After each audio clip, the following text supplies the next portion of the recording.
Hello, everyone, and welcome to this Fireside Chat. My name's Lisa Levinson. I'm the Campaigns Director with In Defense of Animals, and I helped to start the National Goose Protection Coalition. And I'm here today with my colleague, Katie. Yeah, hi, everyone. It's good to see you all. I'm Katie Nolan, General Campaigner at In Defense of Animals, and also a member of the National Goose Protection Coalition. We're really excited to have you all here today and to talk about geese. So welcome. And with that, we have some slides to share with all of you. Yes, we do. Fantastic. So I'm going to get us started here. And this is, as I mentioned, it's the Fireside Chat. And our concept for this is more of an informal discussion. So you are welcome to ask us questions and we will have a conversation. We're going to do this presentation first, just so you can learn a little bit about what is going on behind the scenes with our campaigners, and most specifically with our campaign to stop goose abuse. So here we are, we have this lovely image of a goose and her baby. And this is the time of year right now, here we are, where they have had their young, usually late May, they're nesting, and then in that late May, early June, they give birth, I guess we'll call it, or they lay their eggs and they hatch and the babies come out, and we have the goslings, and they're there for a few weeks with their gosling. And then unfortunately, ahead of Father's Day and the 4th of July holidays, many districts put in complaints about goose poop. And at that time, what happens is the USDA, U.S. Department of Agriculture, will arrange for their wildlife killing branch, which is called Wildlife Services, to come out and kill these families.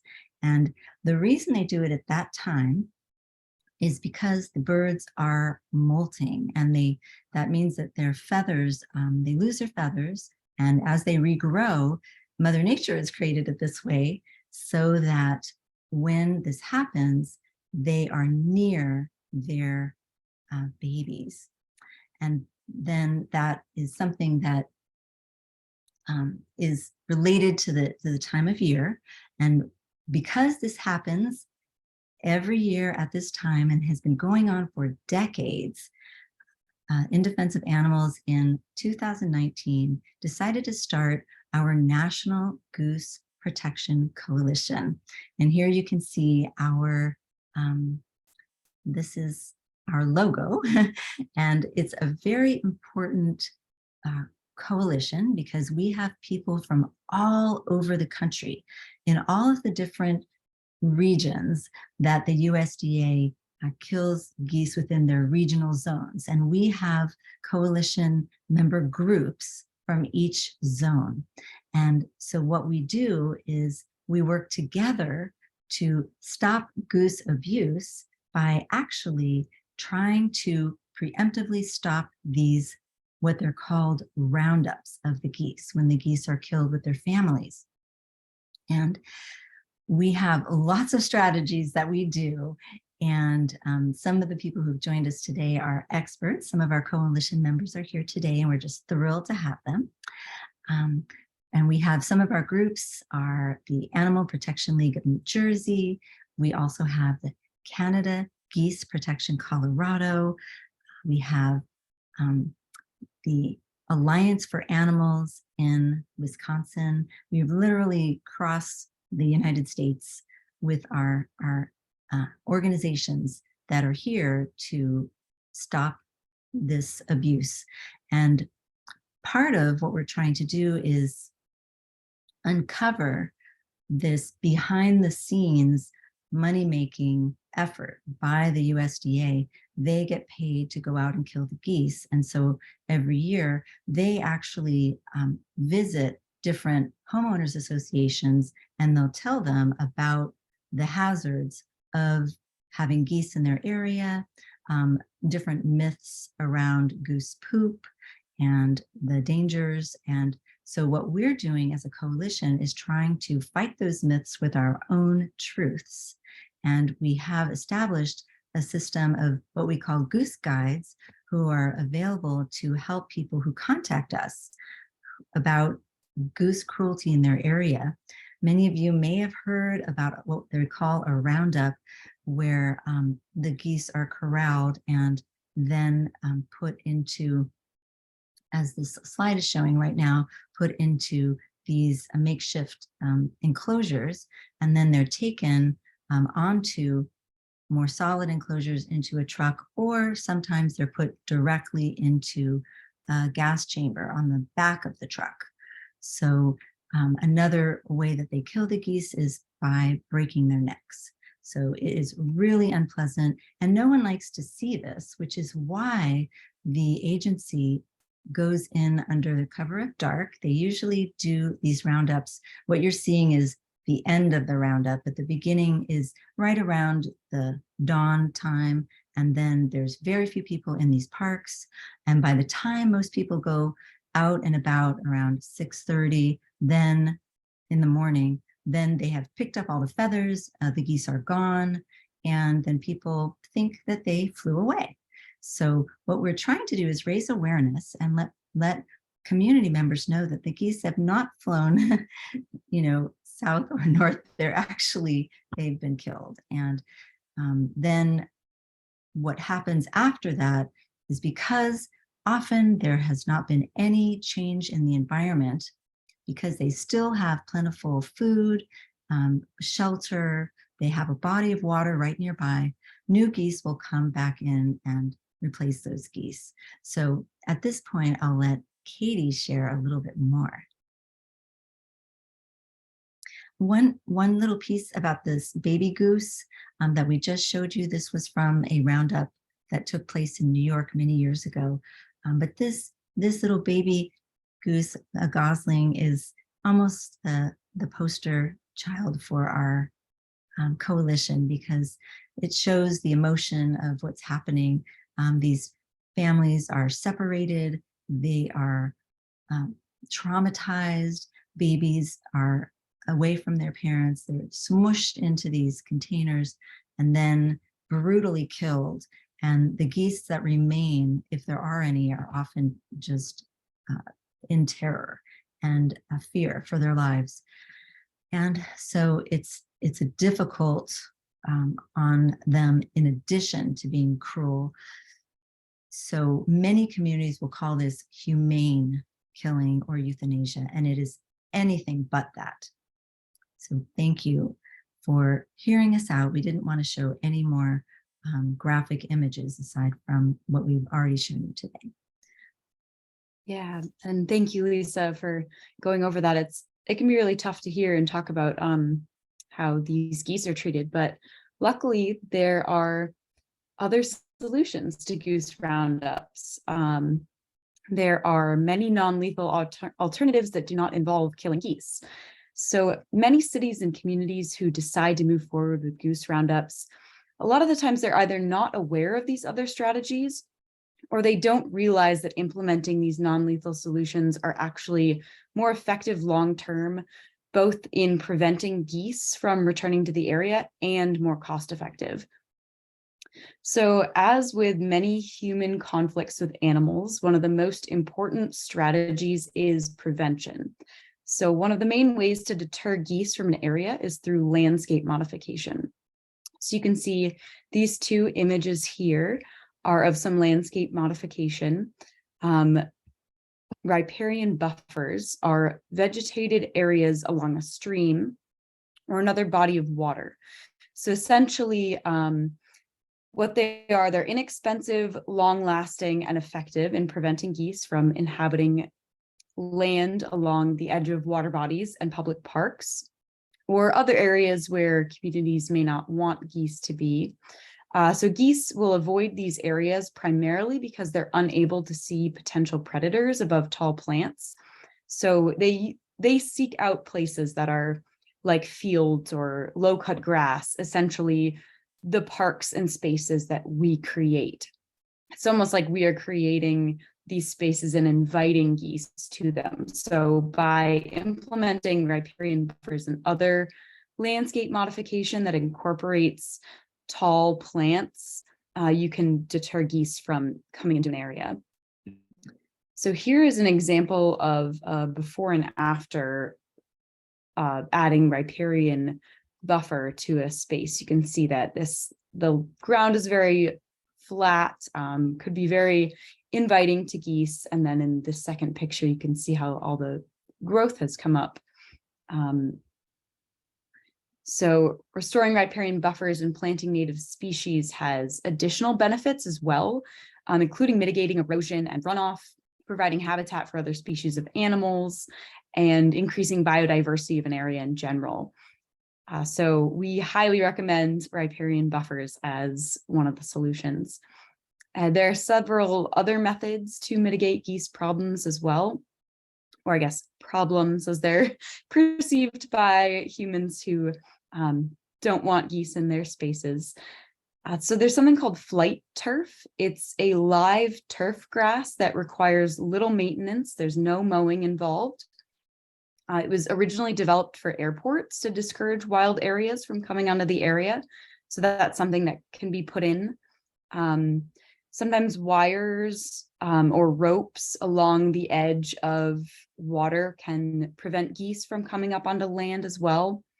In addition to predator devices or silhouettes with moving pieces to scare geese away from places. And one other strategy I want to emphasize is to simply coexist with the geese. And that's another thing that our coalition really emphasizes. We need to remember that this is the geese's home too, and we are creating these spaces that are essentially invitations for them. And as much as people would like to exclude geese from their public parks, we can't exclude geese from everywhere. Geese need somewhere to go. So since goose poop is primarily the root issue for communities, there are actually machines and devices that will clean fields and pick up poop. And parks and towns often employ people to clean these spaces, and part of that work can often involve cleaning up poop. So that's one way that communities can coexist with these geese and still solve the problems that they're perceiving. Another important thing to note is that water quality issues are often blamed on the presence of goose feces in water, but there are many other human-caused issues that influence the cleanliness of water. So pesticides, agricultural runoff, sediment from erosion, those can all negatively impact water conditions. So it's not just goose feces, even though that's primarily what is blamed for poor water quality. So that's another reminder of why riparian buffers are an excellent solution, because they prevent all of that runoff and sediment and erosion. And one last thing is that litter also impacts our water bodies. So something you can do with your community is you can hold a cleanup day or go what is called trash fishing to pick up litter that might be ending up in your park or your community space or the water body that you live by. In Defense of Animals has a full web page where you can get involved. You can type "Stop Goose Abuse" into your browser or follow the link that I will put in the chat momentarily. Our National Goose Protection Organization has also put together 2 resource guides, one for activists looking to protect geese in their community and another for decision makers who are looking for goose mitigation solutions. So I'm going to briefly stop sharing this slideshow, which we will come back to in a bit, and walk you through those documents. And I will go right ahead and put our website in the chat in case you want to check it out.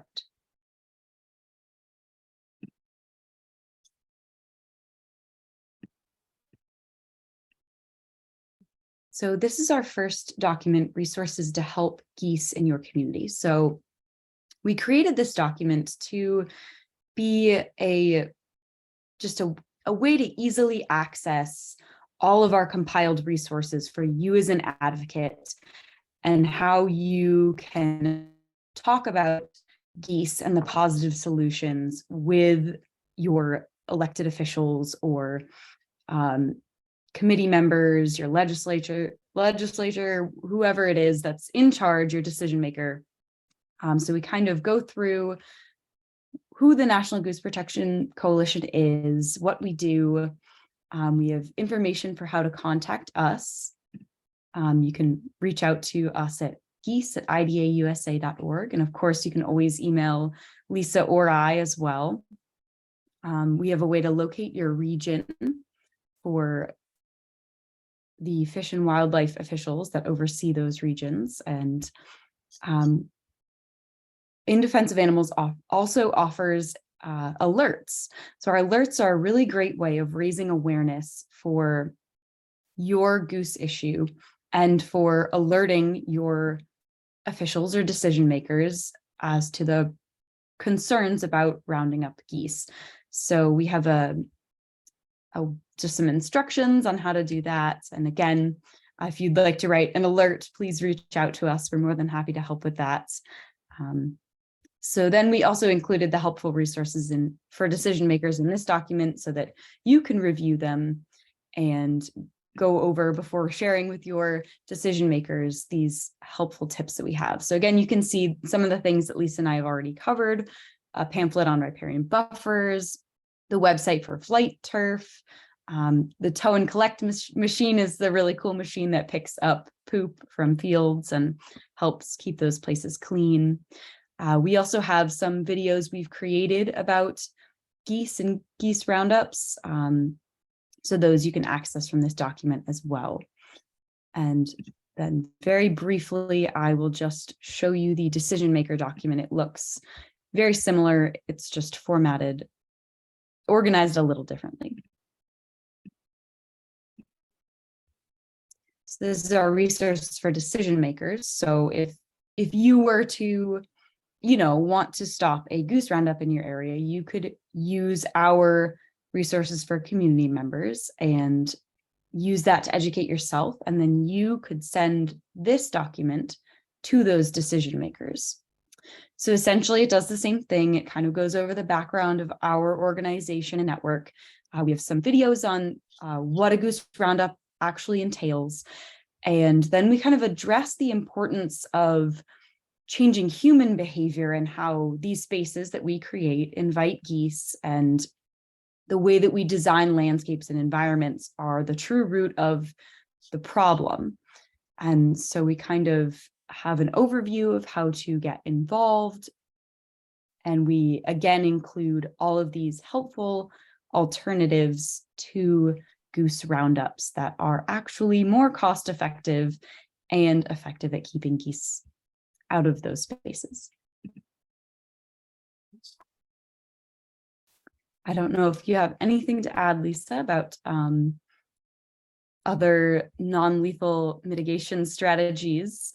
Otherwise, I think I will pass it back over to you to talk about how people can get involved in some of the current issues that we are working on right now.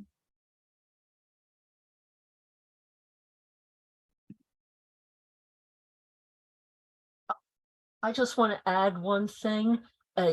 Excellent presentation, Katie. You did mention wires. You never want to put wires down. The geese don't see them till they're practically right on top of landing in the water. And there have been more than several incidents where they literally slice through their wings. So communities that don't know about all the other things that can be done, they'll put wires across waterways, and when the goose goes to land, they're hitting these thin, sharp wires. That definitely needs to be discouraged. Yeah, absolutely. Thank you for bringing that up, Arlene. I think by wires, maybe that was just a misspeak on my part, more so ropes, any kind of like thick, something that would not cut a bird or anything like that. We don't want that happening for sure. Thank you so much for clarifying that. And also with the ropes, does help if they are a bright color, like a bright orange or a bright yellow. And sometimes you'll see people will tie little tags to them as well so that they're visible to the geese. Good job. Yeah, absolutely. Thank you for bringing that up. Well, I will share our slide again, and I think pass it on to Lisa.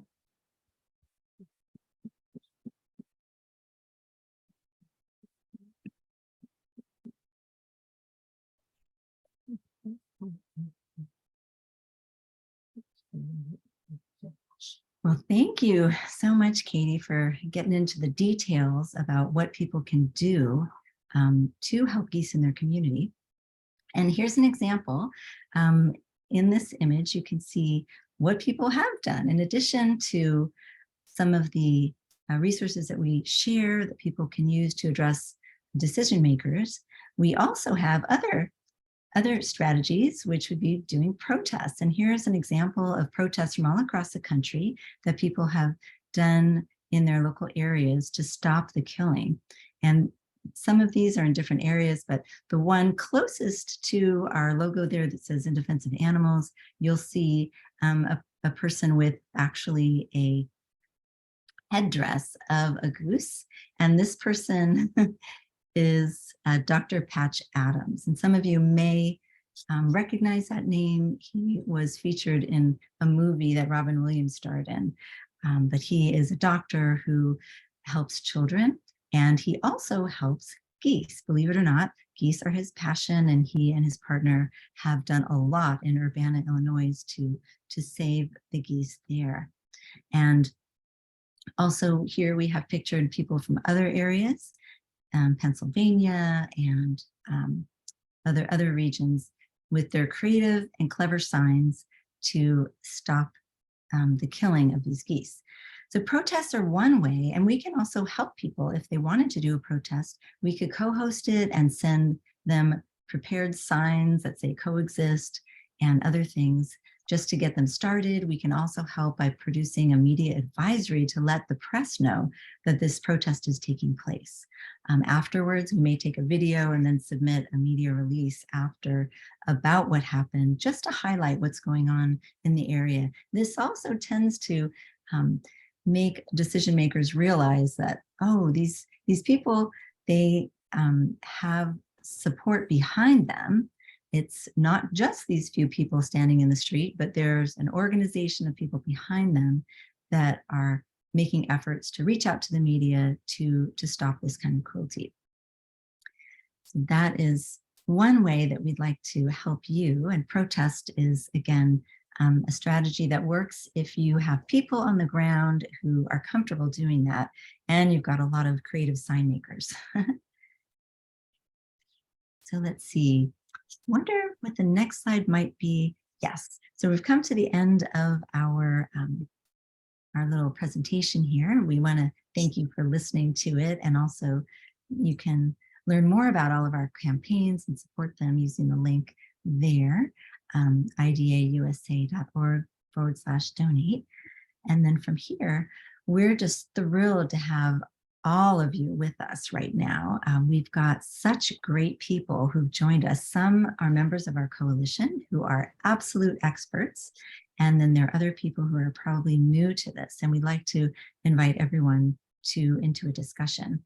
And first of all, I want to pay some homage to, we have with us today Arlene Steinberg, who I am just so grateful to Arlene for being part of our coalition. She was one of the first people who, when we started reaching out to join the coalition, she found us, and then literally she helped us find everyone else. So this I talk too much. I interrupt and I talk too much, and you're very tolerant, and I appreciate it. Oh, we are so grateful to have you with us, Arlene, and all of your contacts and all of your amazing goose advocacy behind the scenes to help connect everyone across the country. So this is, you're a very important member, and so I wanted to thank you. And please, this is our time to kind of chip in to be able to hear from each other. And also, I noticed that Doreen had joined us.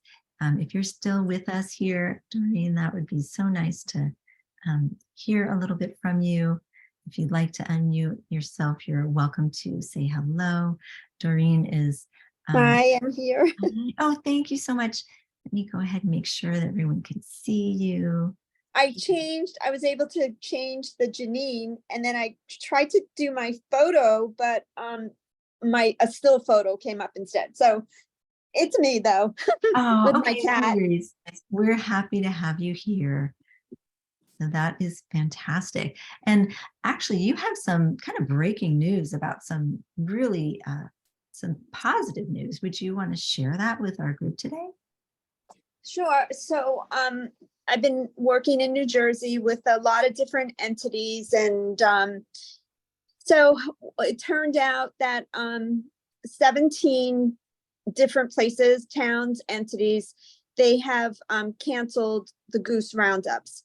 We have some that are remaining. There's probably like 6 of them that are remaining non-lethal. They've been killing for X a number of years, and they killed last year, but now some of them are remaining non-lethal. A few had done some geese roundups in the past, but now they're not doing that anymore. So in total, there's about 17 for this year that are canceling roundups or have just remained non-lethal. Plus, we also have some other ones that are staying non-lethal that I just continue to check on them to make sure everything's okay, to see if they need any additional help with any of our, information that we have, our Animal Protection League information.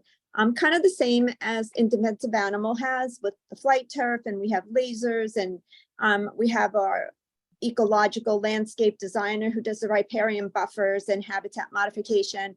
And that's been working really well for us. And we do site visits, and we're actually doing a site visit this Friday to one of the entities that canceled the goose roundup. So they want to use our habitat modification. They want to work with us. And this was one of the areas that they were allowing the airport to come onto their property and kill the geese. So they have denied the airport to do that, and the USDA. And so now they're going to work with us. And so there are some successes. There are a lot more than there were in the past. It's a tough fight, but we have to just keep fighting for them because they have no one else, and we have to be their voice. And I just love them so much. They make me happy. People I know. not so much, but when I see geese walking, I know. I just saw a bunch of them walking down a small road that I take, a little back way, and I'm driving, and I see the car. I hit this small road, and the car in front of me is stopped, and I'm thinking, what's it stopped for? Then I noticed a car coming out of one of the houses is not moving either. So I'm thinking, what is that? And then I see tall heads walking in front of the car in front of me. There was about a dozen geese with the little flat feet all walking, and they were trying to get, it's a 2-lane, one in each direction. They were trying to get to the other side, and a car coming up the other way wouldn't stop. And they're smart. They started to veer over into that lane. When they saw the car, they went back into the lane. And I thought, somebody's got us. I was ready to pull over. There's hardly any room. I was going to help them across. I was going to stop traffic.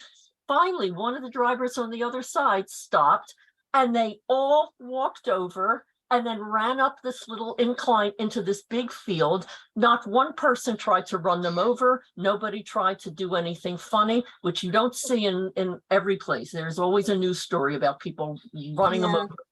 So, and I'm smiling, and I thought, I can't be the only person smiling watching them.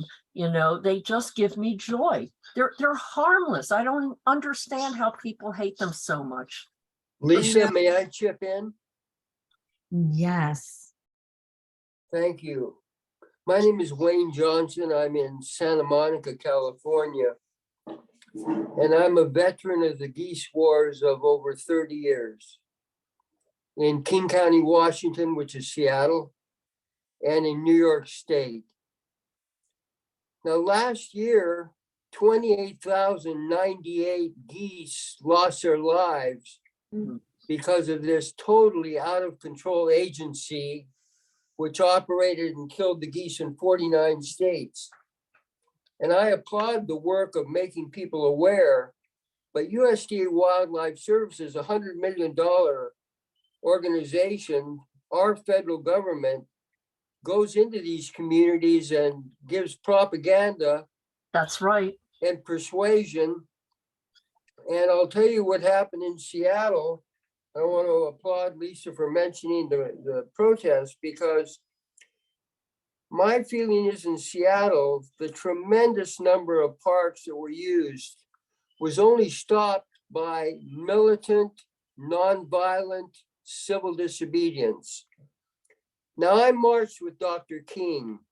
I'm an old guy, but I really think that going to the city council or the homeowners association is largely a futile thing, not completely, but largely, because USDA Wildlife Services buys them off.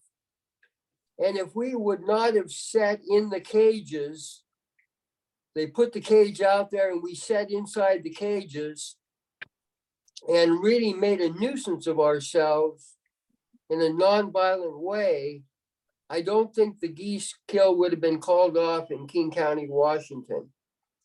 In New York State, I remember going to a city council meeting in Scarsdale, a very upper class community up the Hudson, right? Many of you know that community. And they had a proposal to have wildlife services come in and round up the geese and gas them to death. And an outfit called Geese Busters, which has this predator. Thank you for mentioning the fake predators, Katie. Geese Busters went in there and got a contract. Now, they don't usually get the contract because Wildlife Services wants the contract. They want the money. They're greedy and they're killers. The Geese Busters went in there and started flying this fake eagle, fake predator, cleared it out completely. But normally Geese Busters doesn't win the contract, USDA Wildlife Services. So all I want to say in summary is, I applaud the work that's being done in New Jersey. That's great to hear. But almost 30,000 geese are dead because mostly these communities go for death rather than life. Well, here, let me tell you why. Let me tell you what happens, if I may. I don't want to barge in, but what happens is, and we have documentation we're working on presenting. This is Betty's information. We have a Jersey activist. She's passed away. She's been doing this she was doing this for 25, 30 years. She documented how much money was spent on killing geese and the contracts, which are now self-renewing.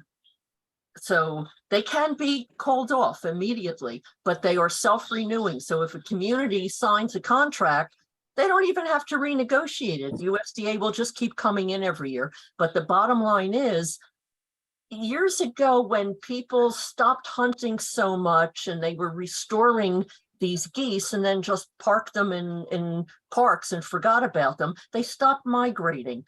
That was the plan. The USDA saw they weren't going to, there wasn't hunting generating as much money. They found a new business form, stocking geese. When communities grow up around them, they come in like the good guys. They come in with, typically they send a very personable representative in who says, we can try egg addling and this and that. And they do a half-assed job. And then they go, oh, see, it didn't work, but our kill contract can take care of it for you. And they get these town councils who never have a wildlife person on them. So they don't know jack about how to handle any kind of animals. And they are more than happy to sign because the USDA has made a business. There's probably, they and the BLM are probably the two most corrupt government agencies that there are, and they're huge.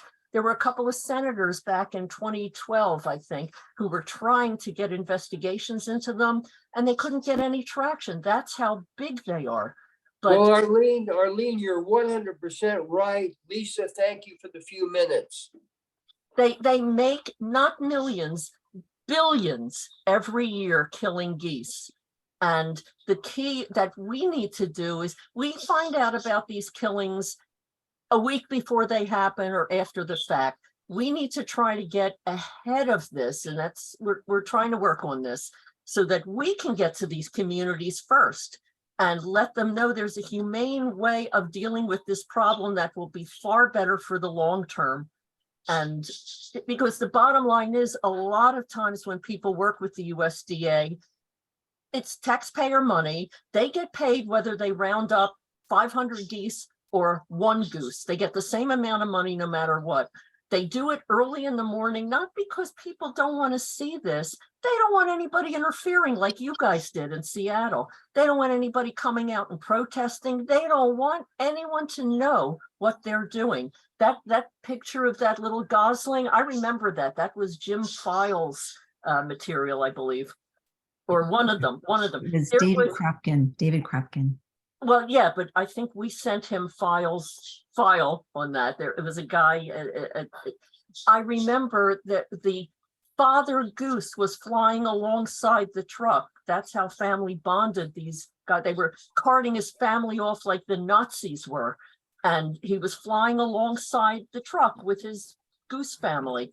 So people need to see and hear more about that stuff to realize these geese are more like us than these poop machines that they're told that they are. There's no one who ever got sick from goose droppings. Nothing in that dropping is harmful. DNA will tell you whatever's in the water, and most of the time it's from human cause or septic tanks or something. The Chesapeake Bay, they were killing swans, they were killing geese.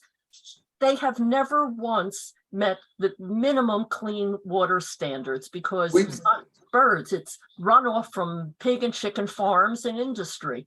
We've made pooping a capital crime. Yeah, And that's one of the things that we've shared in some of our alerts, is that these are natural behaviors that the geese are getting killed for. And certainly we do with those natural behaviors as well.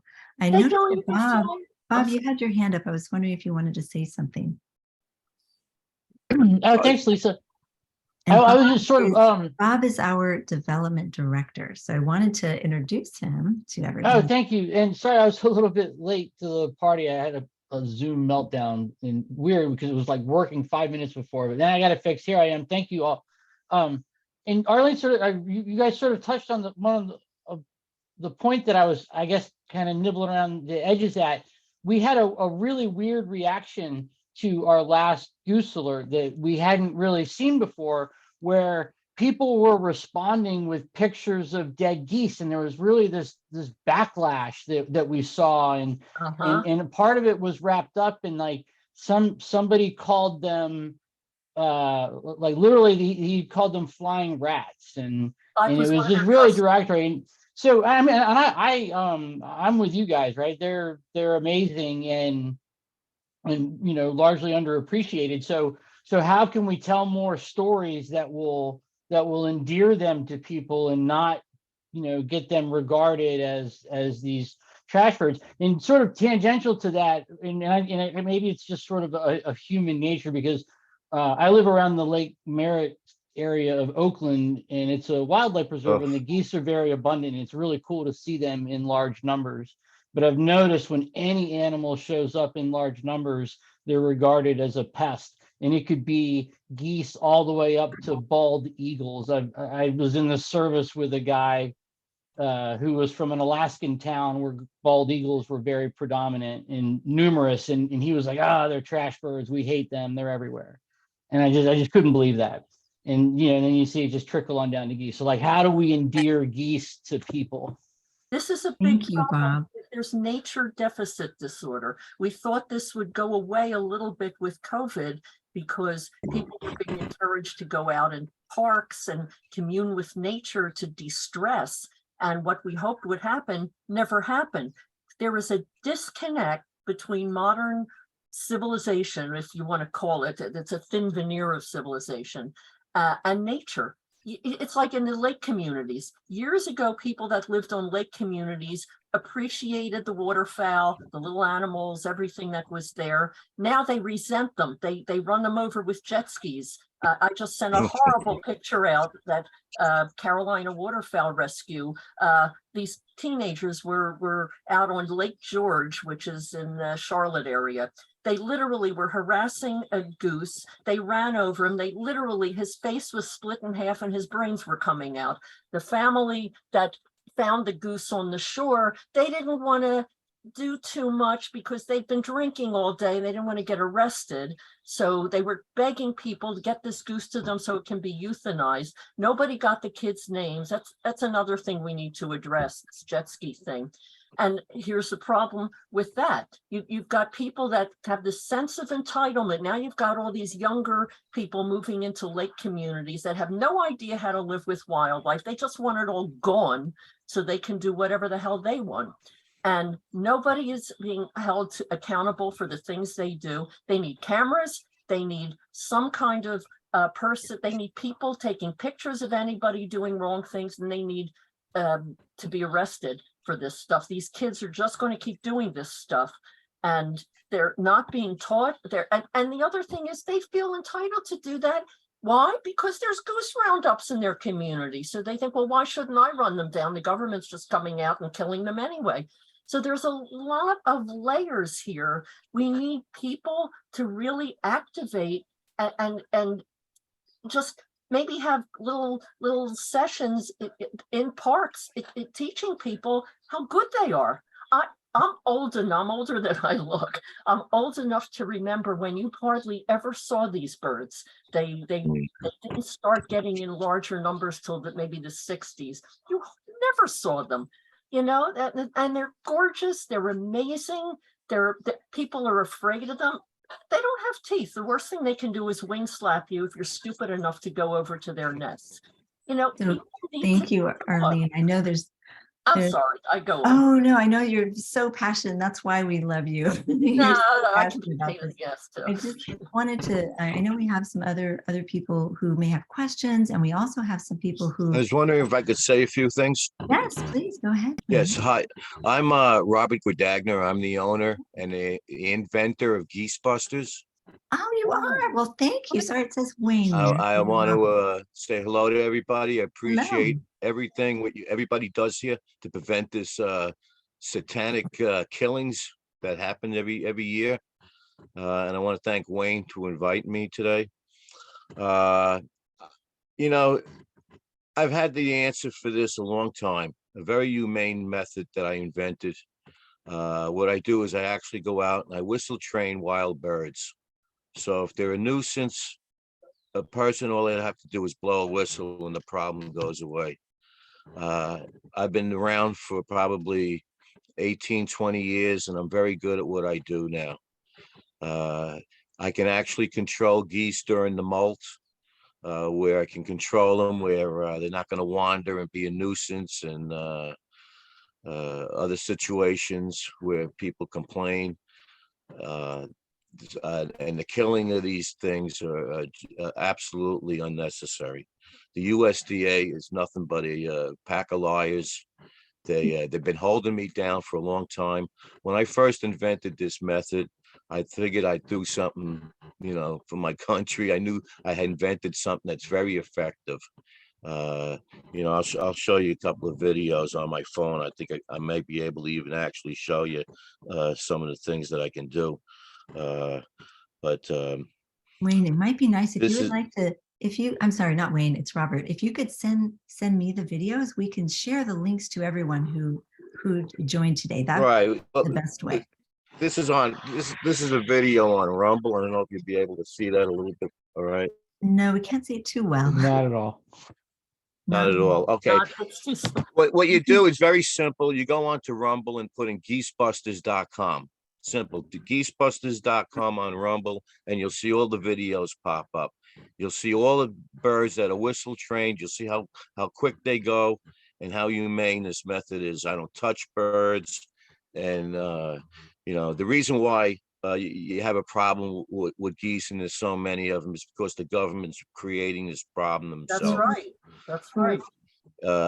They're doing it on purpose. It's a moneymaker Because for them. number It's a one, moneymaker. it's all make work for them. It's all make work. Like this year, they'll be picking birds up and they'll be banding them. These little projects where they stick neck sleeves on them. They put a brace on the foot. Then they pick them up. They pass them around like a football. Then they put the bird down, and now that bird doesn't have a fear of a human anymore. They're doing thousands of this. Hundreds of thousands of birds are being done this way, and they don't have fear of people anymore. They're turning these birds into white ducks. And like I said, they're just creating this problem on purpose. It's they go into these places in the summertime, and they just They like the can't fly. condominiums, and they just try to sell these people that they're dangerous, and you have to keep the numbers down. I mean, these Robert, people play God. Robert, will you share with us just one example of where you have worked and where it has been a success? Yes. So for instance, Scarsdale. Scarsdale was about to do a kill. So I went in there and I spoke to the board members. I showed them what I had. I gave them a proposal. I guarantee. And what my guarantee to people is, I say, if I don't get rid of your birds, I don't want your money. I can't give you a better guarantee than that. I use an aerial predator, which goes up into the air. I clean a 1/4 mile to a 1/2 mile radius of all birds. And while I'm scaring birds, I use a whistle. So now all the birds become whistle trained in the area. So what I'll do is I'll go into a school district. I'll do a 1-week clean out while I'm there from sunrise to sunset. And I'm with my Eagle device. And anytime that birds come in, I'm waiting for them. So I close the door completely for a whole week.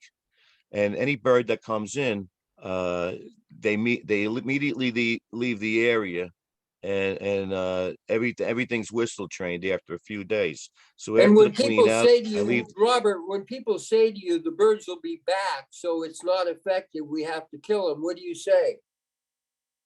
Well, I tell them I probably have the only bird deterrent that goes up into the air.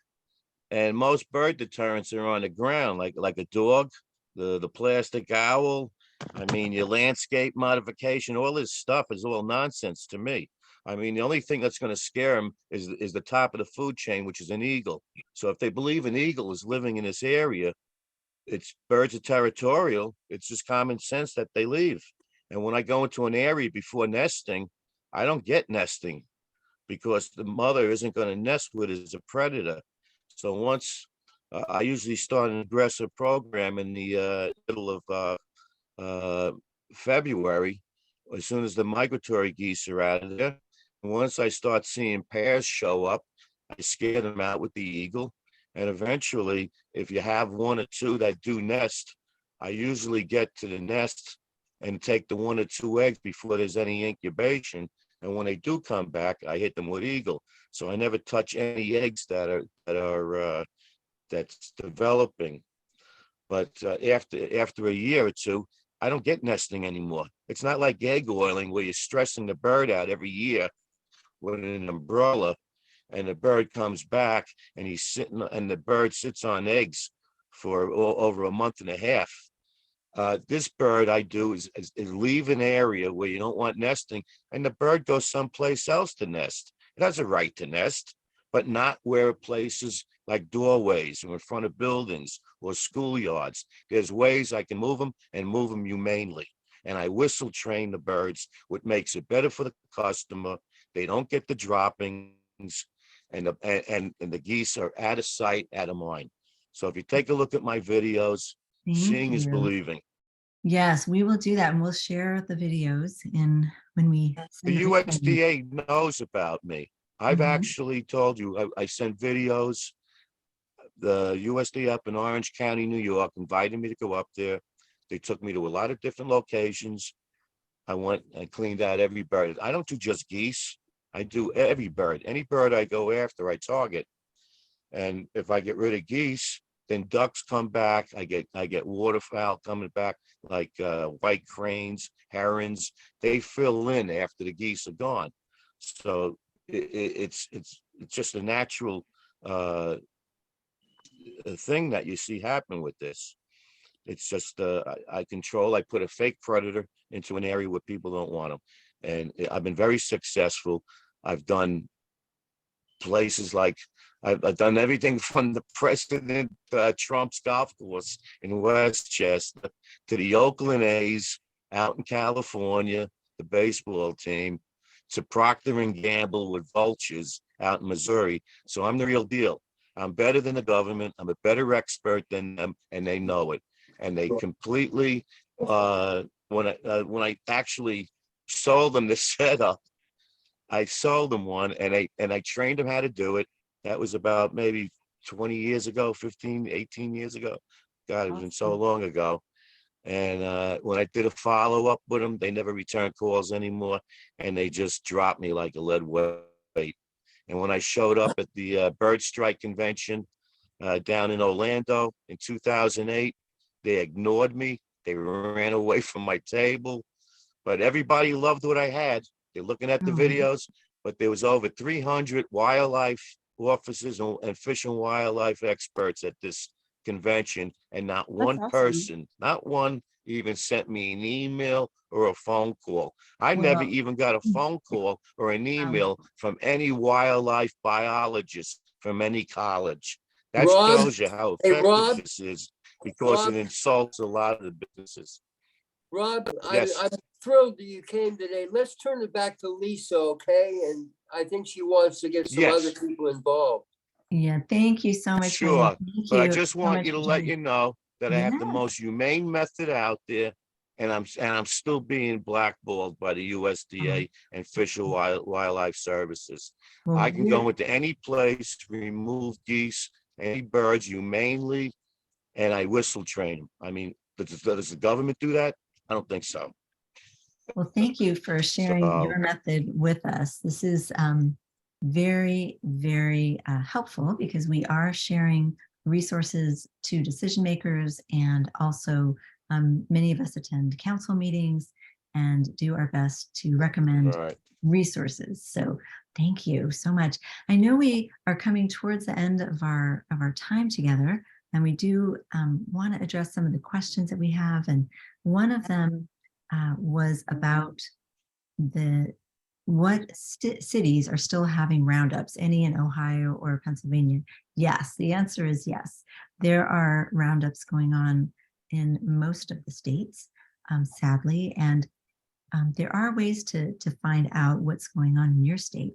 There's something called the Freedom of Information Act, which there's a request that you sent called a FOIA request, and you can actually find out how many birds were killed. Every year, the USDA puts out a report that's online that anyone can access, and it does go over which animals are killed and how they're killed. And then there are more specific reports. And I think that Doreen's with us. Would you like to maybe say a couple words about those FOIAs and how they're helpful? Thank you, Lisa. So that's what I use to gather my information, to find out when there's like, an area that has already did a roundup and killed the geese, so that I can go back to that area and work with them, and then to find out the current areas that might be doing a roundup. And so there's two reports.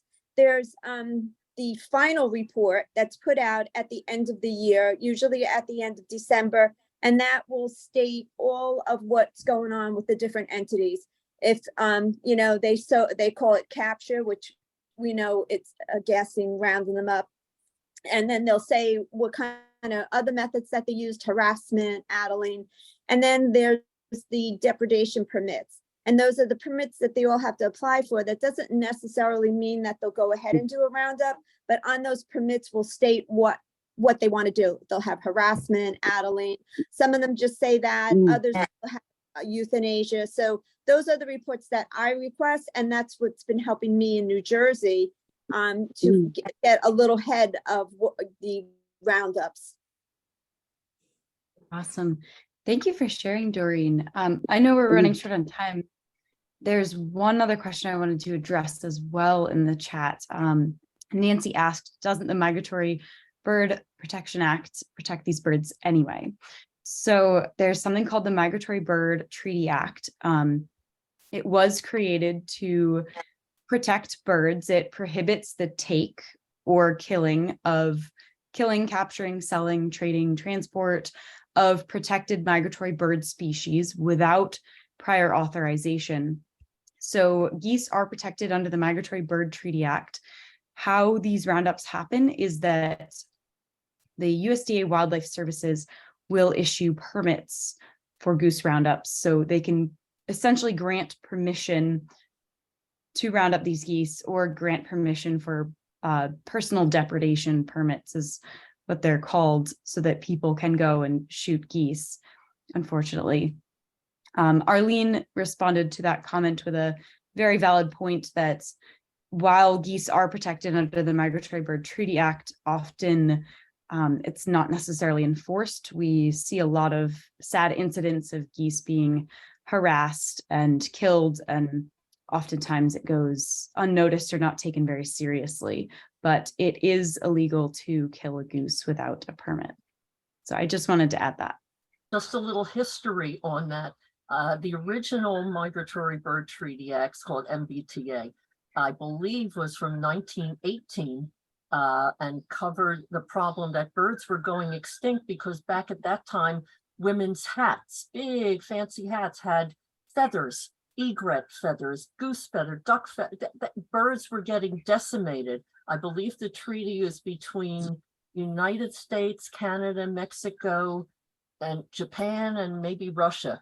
I'm not sure exactly, but it involves several countries. And technically, I believe all those countries have to agree on what's going to happen, but basically it doesn't work that way.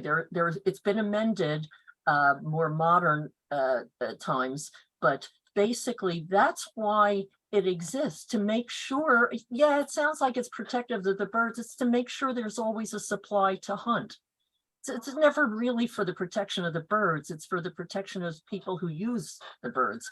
It works to their benefit, but all you has to happen is some biddy in some neighborhood goes, they're pooping all over my lawn, I can't stand it, my grandchildren are going to get sick from it. And then some HOA or town council will say, all right, let's look into it. Why they don't go with humane organizations first, I don't know if they don't know enough about us or if the USDA gets to them first. You know, it makes no sense to me why they go with the government, because government's only going to kill. So Yeah, they don't care, Arlene. I know. It's job secure. What happens eventually is year after year. First of all, I'm going to tell you right off the bat, when they kill the geese, about a month or two later, the same number of geese, new geese, have flown in to take the place of the ones that they killed. This has happened in more communities than I can even tell you. So year after year, they're just going to keep killing geese. And eventually these stupid communities figure it out, that they're throwing their money down a huge money pit and not solving their problem. So yeah, thank you so much, Arlene, for sharing that piece of history with us. And also, I know we're coming towards the end here, but I did want to say that if anybody has, more questions, you're welcome to reach out to me or to Katie. You can actually reach us at geese@idausa.org. And we encourage you to we can send you the links to the resources that Katie showed you. And also we do have a lot of them up on our website, which is the stopgooseabuse.org. And we're thrilled that you have joined us, because it means you care about the geese, and that's what we're really looking for. And if you'd like to join our coalition, you're welcome to do that. You can send us an email and then we'll invite you to join. And if you are passionate, like Arlene here, you can help. We do have some volunteer needs as well, people to help us stay up on the Goose Roundup news and be able, so that we can start reaching out to those communities ahead of the USDA. And we do need, more boots on the ground or hands on the computer keys, as they say, just to be able to do this effectively. So we're really. Lisa, one quick question, please. Mhm. One quick question, Lisa. Sure. Robert from Geese Busters. Were Mhm. you involved in the Denver situation of the roundups in Denver? Was Yes, your organization? we have a coalition member organization that's Colorado, or some, sorry, Canada Geese Protection Colorado. They were a little Right. I remember on trying to because get in of that. touch with them, but yeah, I Yes. tried to reach them. Nobody ever got back to me. Oh, sorry about that, but they are part of Yeah. our coalition, and Carol Yeah. Woodall is. I wish you would push my system. I got a very humane system, and it's a shame that actually I sold a setup to the United States Humane Society years ago, and they just deep sixed this whole thing. John Hadidian from the Humane Society purchased the setup from me and actually just deep sixed it. Never heard from them, never returned emails. Same thing with the USDA. So I had to put the Humane Society and Peter in the same position. None of them ever contacted me on this humane setup. So Thank you just for to let letting us everybody know know. that. This is new to us, Okay. so we'll bring this back to Yeah. our coalition, and then we will reach out to you. So thank you. Yeah, because if very you much. want copies of the emails, I got them. Okay. Okay, Thank you. wonderful. Thank you very much. All right. And want to thank everybody really for joining us today. There's been some people participating from different areas and different groups, animal rights groups as well. And we are very interested in collaborating. As I mentioned, one of the groups that we work with is a major animal rights group in Wisconsin. And so some of the groups are geese specific, others are not, just like the Animal Protection League of New Jersey. And we welcome everyone who'd like to campaign to help these geese. So please, we welcome and encourage you, Nancy, to join us if you'd like to. And we have lots of other things available to help, including brochures and PowerPoints, and also other types of PDF documents that we can share with you. And a lot of them were also thanks to the Animal Protection and Rescue League of New Jersey, who's been working on this They're in amazing. their state to put out a lot of materials. So we're grateful to them too. So thank you to everyone for joining us this evening. It's been a great conversation. That's why we brought everybody together, was to really share what we're doing, but also to get to know all of you better. So we really appreciate meeting all of you and hope to have more conversations with you. We do these every month, and each time it's with a different campaign that's featured. And so please tune in. We hope you'll join us. So I think we'll go ahead and sign off, and we will make this recording available as a replay so you can watch parts or all of it later. And we'll make sure everyone who signed up has that opportunity to do so. So I want to sign off and thank you from Bob and me, and also from Katie, and from all of our coalition members who have joined us tonight. Thanks, everyone. Have a Thank wonderful you. evening. Thank you. Happy haunts to everyone. Bye, thank you. Good night. Bye-bye.